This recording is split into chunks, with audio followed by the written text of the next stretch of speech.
Masih inget nggak sama pembahasan kita di video sebelumnya? Iya, di video tersebut kita udah bahas mengenai tingkatan budaya K3 di tempat kerja. Nah, kemudian dari video tersebut mulai timbul pertanyaan tambahan, yaitu Bang, bagaimana caranya buat mengukur budaya safety di tempat kerja? Nah, untuk menjawab pertanyaan tersebut, langsung aja kita tonton videonya.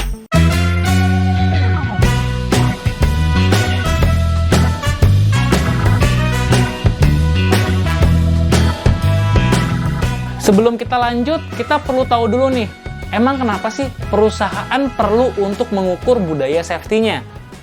Sebenarnya alasan ini simpel ya teman-teman, yaitu karena budaya safety akan berbanding lurus dengan kinerja atau performa keselamatan di perusahaan tersebut. Sebagai contoh, kalau budaya safety-nya buruk, maka performa safety-nya juga buruk. Seperti jumlah kecelakaan yang tinggi, banyaknya pelanggaran prosedur, tingkat nirmis yang tinggi, dan lain-lain. Begitu juga kalau budaya safety-nya baik, maka performa safety-nya akan baik juga.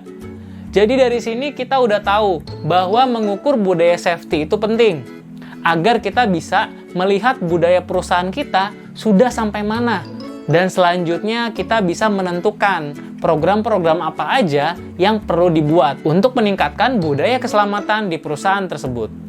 Lalu bagaimana Bang caranya untuk mengukur budaya safety di perusahaan kita?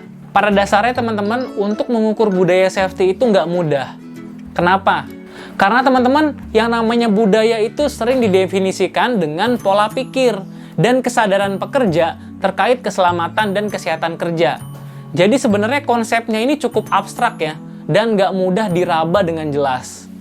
Tapi, untuk mengukur budaya safety, kita bisa melihat dengan beberapa indikator yang dapat kita lihat secara langsung. Apa aja indikatornya? Yuk kita bahas.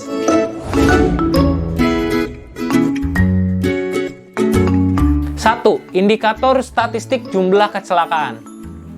Jadi kita dapat mengukur budaya safety dengan menggunakan statistik indikator kecelakaan yang terjadi di perusahaan kita. Caranya bagaimana?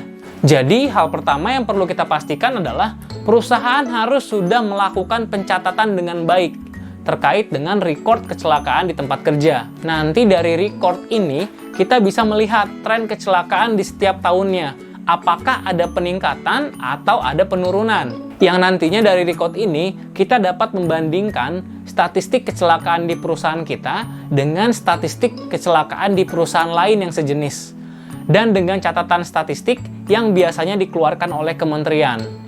Nah, dari sini kita bisa melihat apakah jumlah kecelakaan di perusahaan kita masih terbilang normal atau justru malah jumlah kecelakaan di tempat kerja kita ini tidak normal atau melebihi dari rata-rata di perusahaan lainnya atau melebihi dari statistik yang sudah dikeluarkan oleh kementerian. Selain itu, kita juga bisa melihat budaya safety di perusahaan sudah baik atau enggaknya dari kualitas bagaimana perusahaan tersebut melakukan investigasi kecelakaan yang pernah terjadi. Jika budaya safety perusahaan tersebut bagus, maka setiap kecelakaan yang terjadi akan diinvestigasi dengan baik, mulai dari tahapan prosesnya, tindakan perbaikannya, sampai dengan pembuatan laporannya. Jika budaya safety perusahaan tersebut jelek, biasanya dapat dilihat dari pelaksanaan investigasi yang tidak serius, prosesnya asal-asalan, tindakan perbaikannya juga tidak tepat sasaran, dan laporannya pun tidak berkualitas.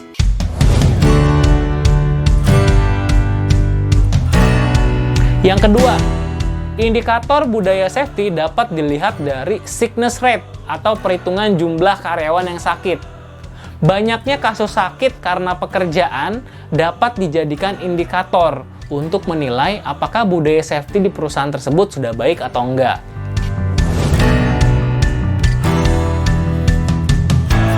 Yang ketiga, jumlah absensi.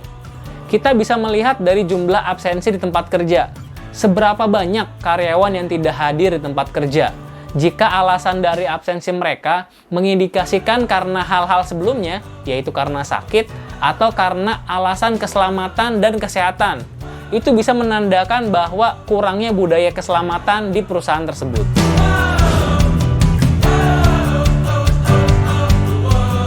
Yang keempat, turnover rate atau tingkat pergantian karyawan. Sebuah perusahaan yang memiliki budaya keselamatan dan kesehatan kerja yang baik menandakan bahwa perusahaan tersebut adalah tempat yang baik untuk bekerja, karena pekerja merasa aman dan nyaman. Sehingga semakin banyak pekerja yang merasa nyaman dan betah bekerja di perusahaan tersebut dapat menjadi indikasi bahwa budaya keselamatannya sudah baik juga di perusahaan tersebut.